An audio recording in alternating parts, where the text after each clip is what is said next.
Evet, şimdi kayda başladım.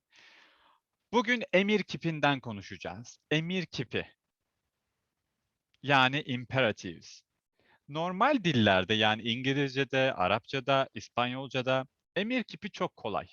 Hiç problem yok. Ama Türkçe'de berbat, çok kötü, çok zor. O yüzden bu workshop'ı yapıyorum. Şimdi normalde in every language basically, pardon. Turkish is, I have to mention this one. Turkish is a stem-inflected language. I would actually wanted to translate it as conjugated language, but Turing said this word is much better, and I thought it was cool. This basically means you can make conjugations. Zaten bunu biliyorsunuz. Ve genelde çoğu dilde bir imperatif yapmak istiyorum. O zaman bu kelimenin yani fiilin ne derler? Root halini kullanıyorum. Fiilin kökünü kullanıyorum. Zaten imperative demek you are talking to a person that is right in front of you. That's the idea of imperative.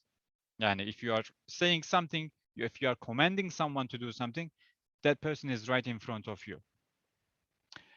Ve dediğim gibi İngilizce'de ben bir command yapmak istiyorum, bir order yapmak istiyorum. O zaman fiilin kökünü kullanıyorum. Go, stand up, don't talk, don't fight, don't hit me gibi. Bunların hepsi emir. Türkçe'de de bunun gibi. Aynı. Eğer ben karşımdaki kişiye yani sen kişisine emir vermek istiyorum, o zaman go, stand up, don't talk, don't fight diyorum. I also use the verb root. Ne yapıyorum? Git, ayağa kalk, konuşma, kavga etme. And of course for the negative I need this mame at the end of my verb. That's how I make negative for the verb root. Veya bana vurma. These are all commands for the person that is right in front of me. Türkçe'de aynı zamanda it's possible to make a comment for more than one person. Yani ben, Kimiko, Hayla, Juliet, Jordan hepinize bir emir verebilirim. Hayla, Kimiko, Jordan kameraya bakın. Veya işte Juliet, Stacy, Manal mikrofonunuzu açın gibi. Türkçe'de making a command to more than one person is actually possible. Burada bir öğretmen var ve 2 tane öğrenci kavga ediyor. Öğretmen ne diyor? Kavga etmeyin. This is how I make my imperative in a plural form. That's quite possible. I don't think it's possible in English, is it? You just say don't do it. Like, you know. Yeah, it's the same. Hı. Türkçe'de biraz daha farklı. Böyle yin, yin, yun, yun kullanıyoruz. Zaten şimdi bu chart'ı açmak istiyorum. Chart'ta sen ve siz var.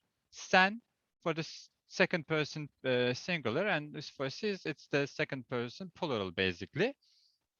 If I say something to the if I say like speak to just one person, I just use the verb root konuş.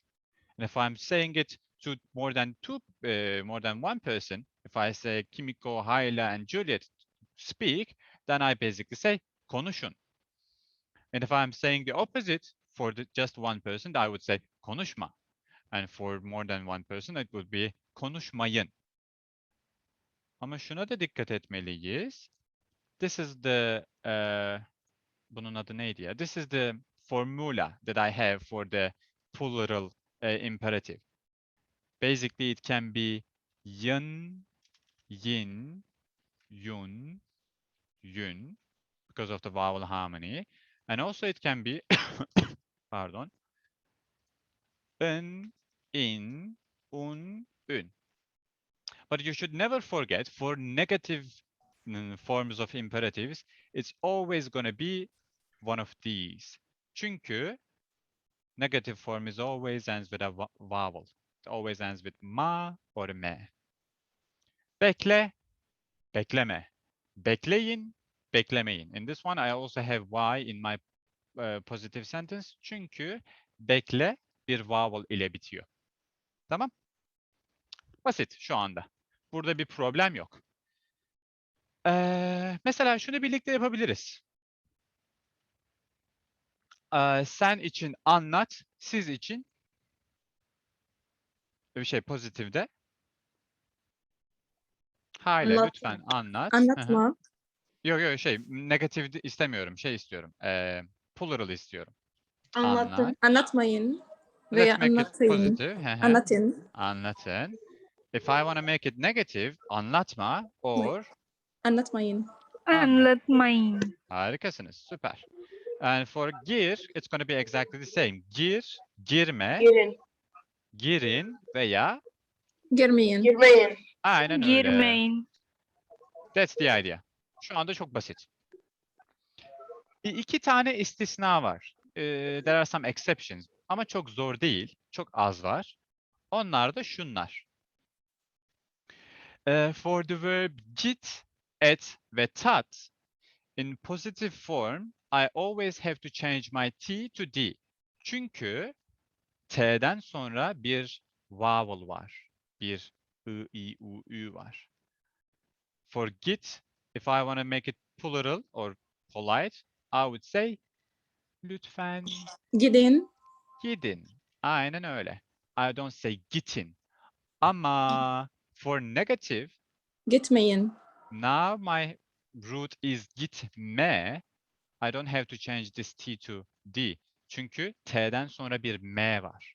O yüzden ne yapıyorum? Gitmeyin yapıyorum. Aynı şekilde park et, park etme. Park edin.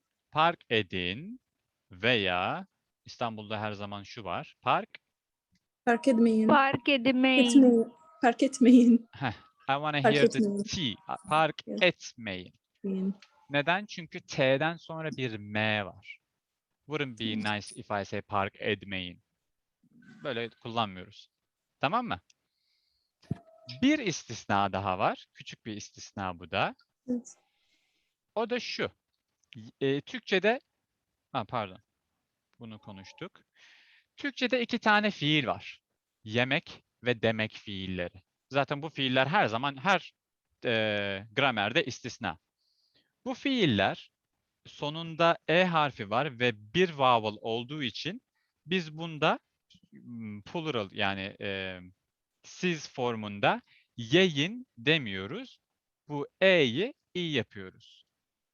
Buna şey diyoruz, vowel devoicing. Burada bir vowel devoicing alıyor. Ama negative formda böyle bir şey gerek yok. Çünkü yeme iki syllable, iki tane hece var. O yüzden devoice olmasına gerek yok. Aynı şekilde de, deme ama for plural I have to say instead of Deyin. deyin, I say deyin. Burada da bir vowel devoicing var. Ama negatif olduğu zaman aynı, demeyin. Bu arada for my all students, this, when we were talking about this reported, direct speech, we talked about diye. It actually comes from this one, the verb demek. Devam ediyorum. Bir de ultra süper ultrasonik bir formal bir emir kipi var Türkçe'de. Yani çok daha formal bir emir kipi. Biz bunu yınız, yiniz, yunuz, yünüz, ınız, iniz, unuz, ünüz ile kullanıyoruz. Ama insanlar bunu sokakta çok kullanmıyor. Genelde bu şeylerde. Mesela kapılarda yazıyor. İtiniz, please push gibi veya what does it say for pull? Come on, no one knows. Çekiniz. Çekiniz. Aynen öyle. Çekiniz. Çekiniz. And what does it say when you are waiting in the red light or when it is green light? Lütfen Bekleyin. Bekleyiniz. bekleyiniz. Does it say bekleyin or bekleyiniz? I think in some areas it is bekleyiniz. In some areas you might hear bekleyin, but I'm not sure. Usually This is the most formal way of saying it. Bekleyiniz. Tamam. Türkçe'de böyle bir şey de mümkün. To make it a little bit more and more polite actually. Extra polite basically. Devam ediyorum. Şimdi bunlar kolay. When you say imperative, you basically think of an idea. You are a person and you have someone that is right in front of you. You are saying something to that person. Ama maalesef Türkçe'de it is possible to say something that is not say to command something or order something to the third person.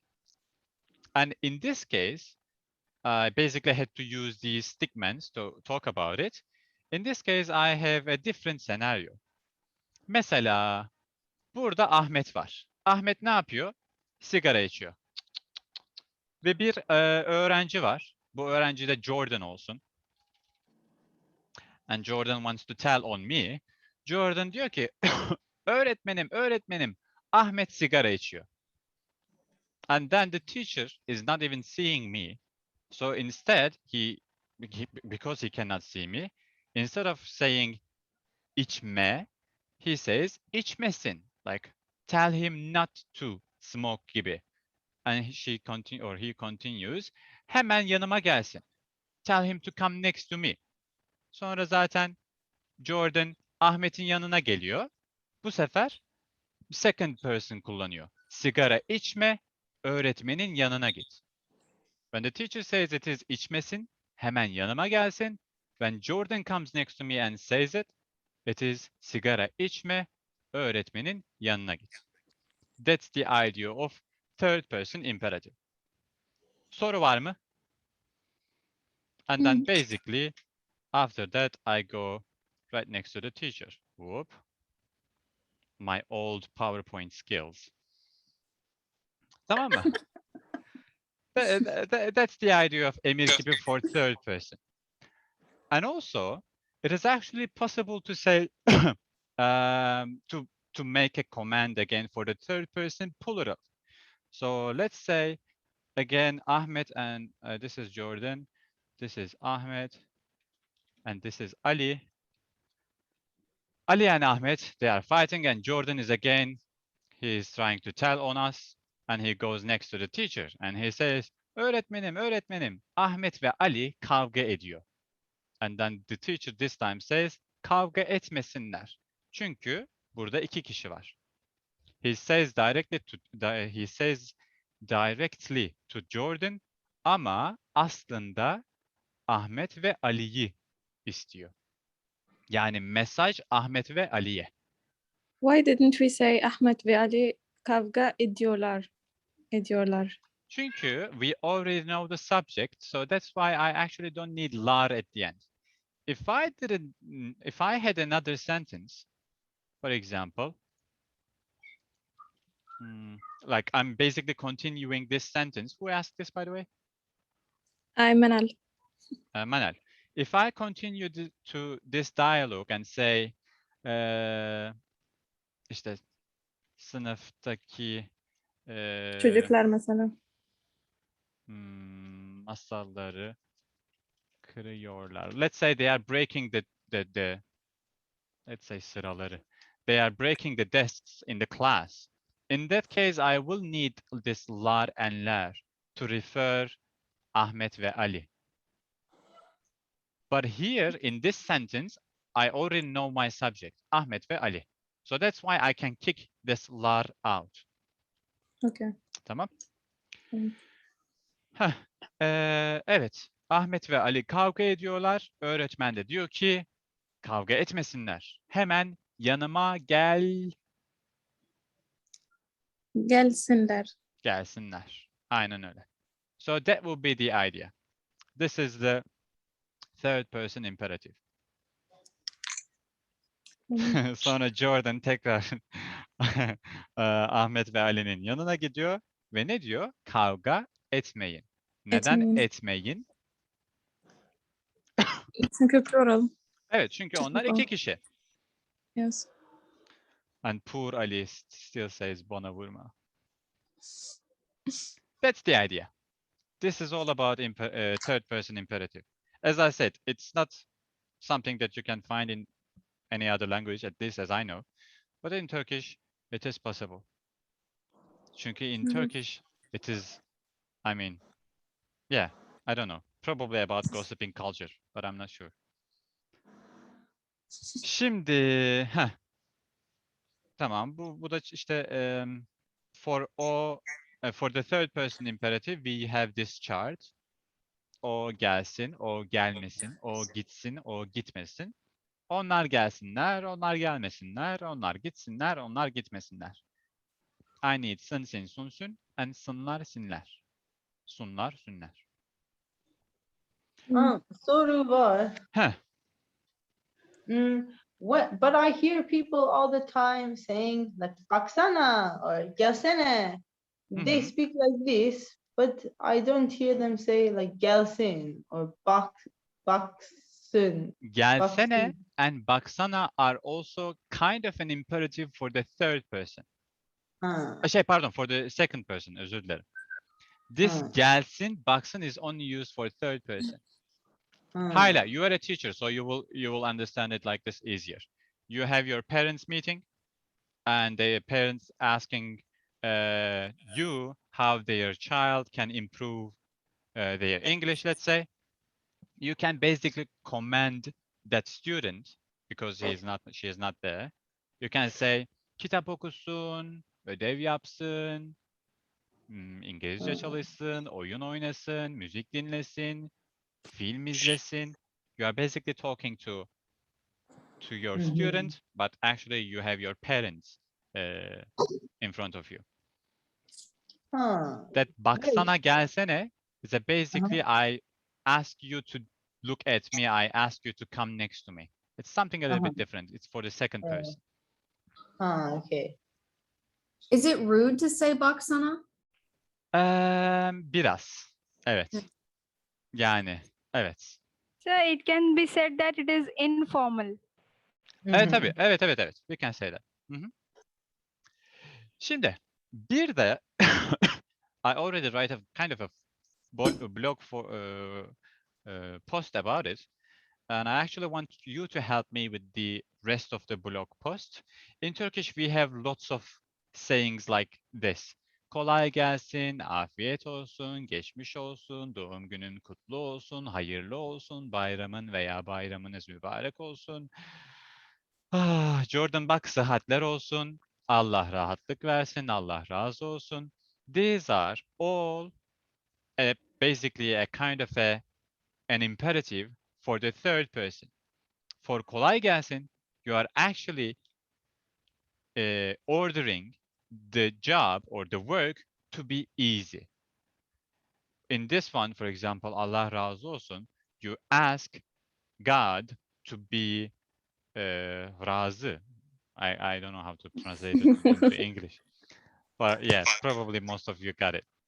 Or if you want to say hayırlı olsun, for example, you basically, let's say, Jordan bought a phone, and I would basically say hayırlı olsun. I would ask the phone be blessed for him.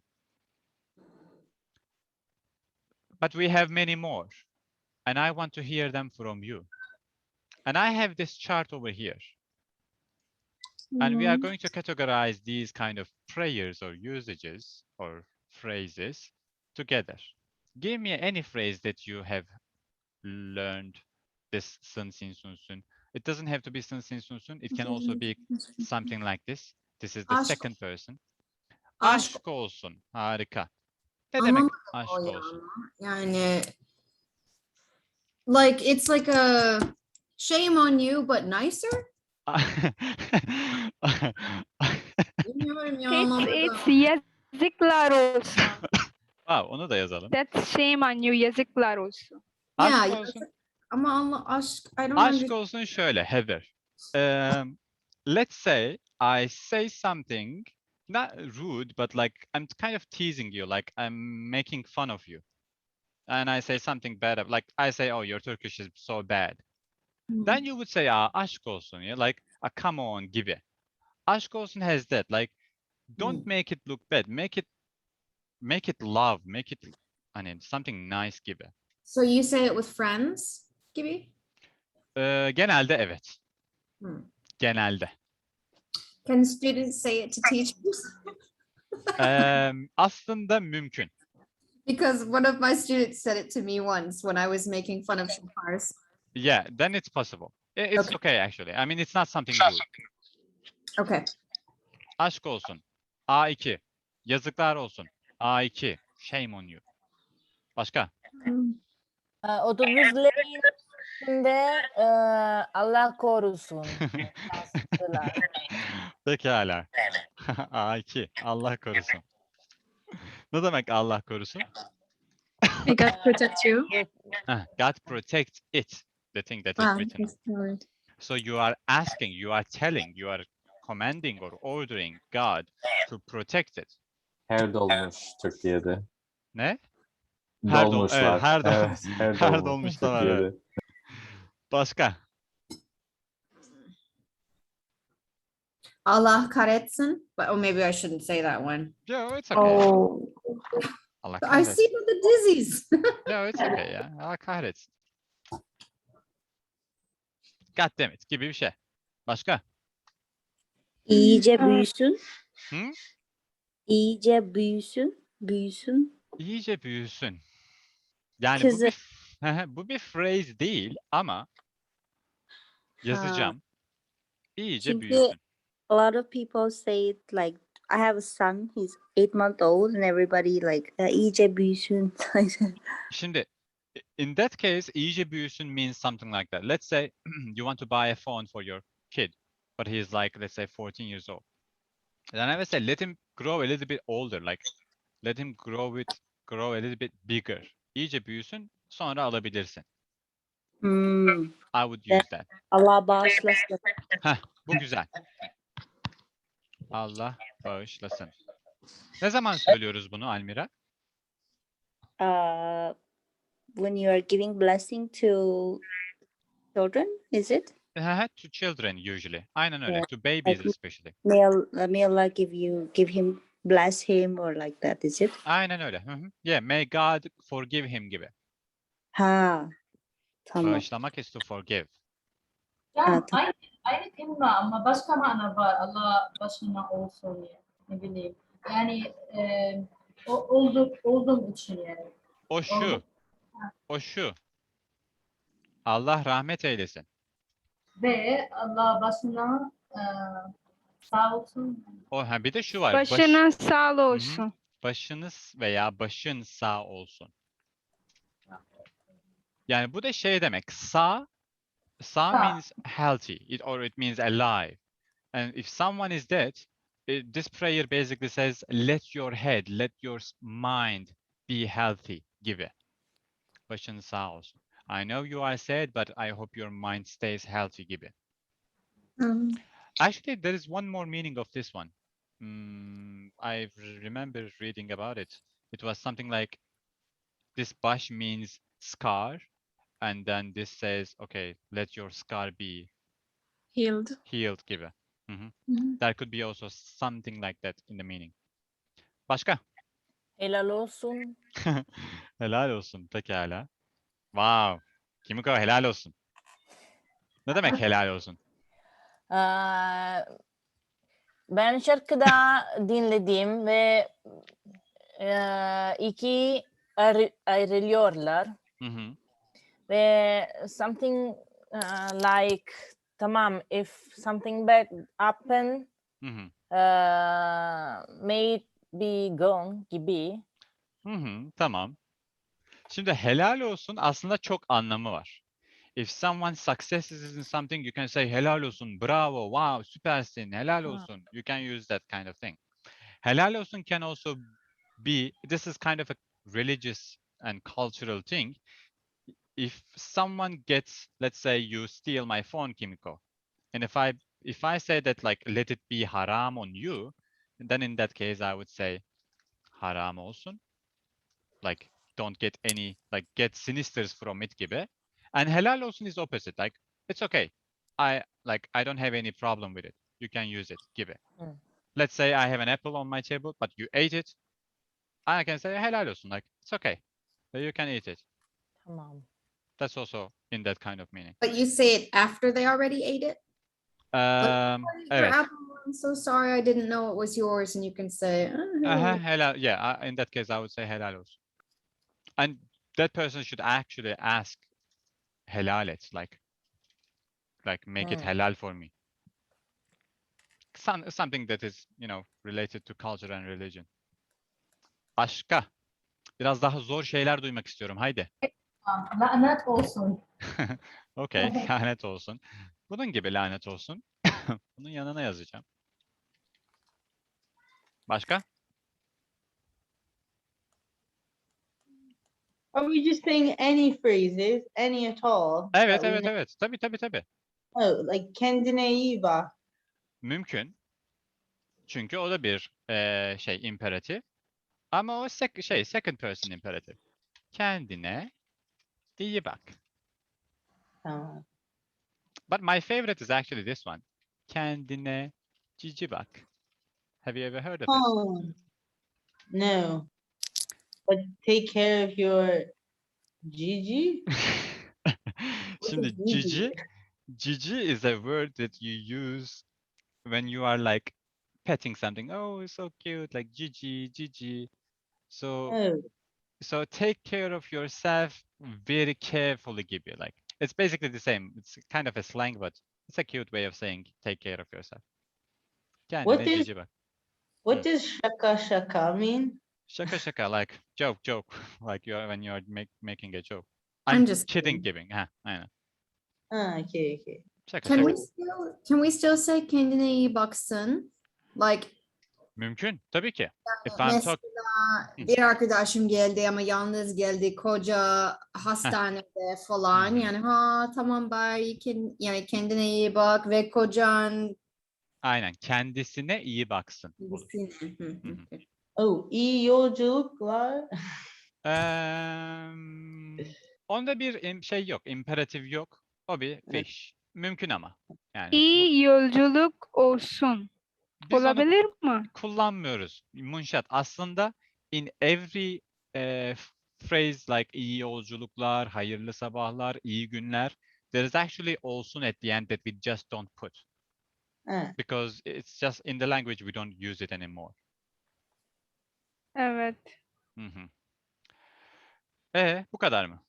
I was expecting more but it's okay. Var mı? Bir tane chatte var. Geçmiş olsun. Geçmiş olsun bak burada var. Yelda.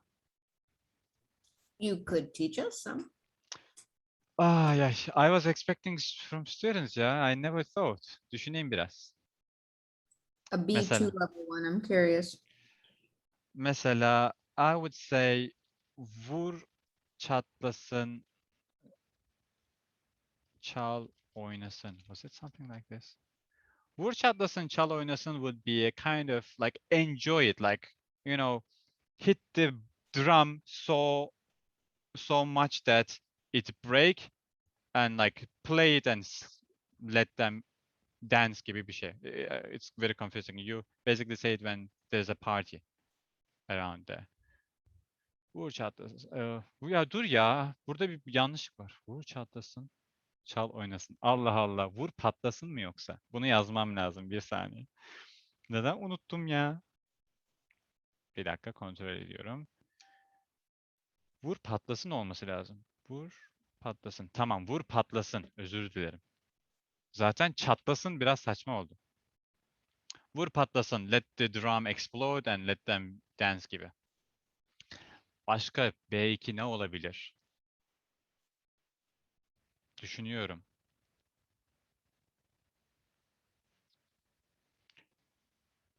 Aklıma şu anda gelmiyor ya. Yani Deyimler gibi mi? yo yani bu aslında bir deyim değil. Bu bir phrase yani. Okay. Aslında mesela şundan bahsetmek istiyorum. Bu da çok güzel. Sadece olsun. Bu ne? Olsun. It's okay. Let it be. Aynen. Let it be. It's Let it okay. be. There's nothing to do. Olsun.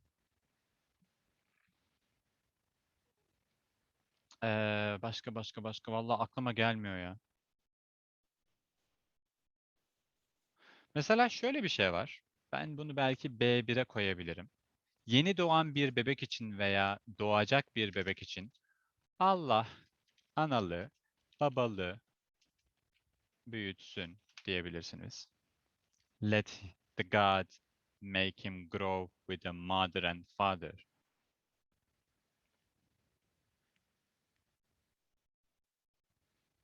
They have a saying like nazardan saklasın, something Aa, like çok güzel, çok güzel. Aha. Allah nazarlardan saklasın, mümkün.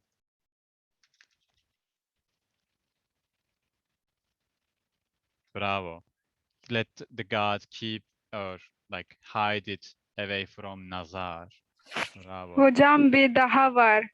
Heh. Allah belanı versin. Heh, o da burada.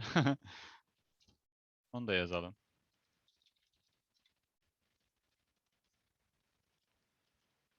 Nazar değmesin çok güzel.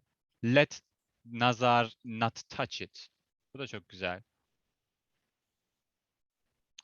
Böyle. Valla şu anda aklıma maalesef hiç gelmiyor.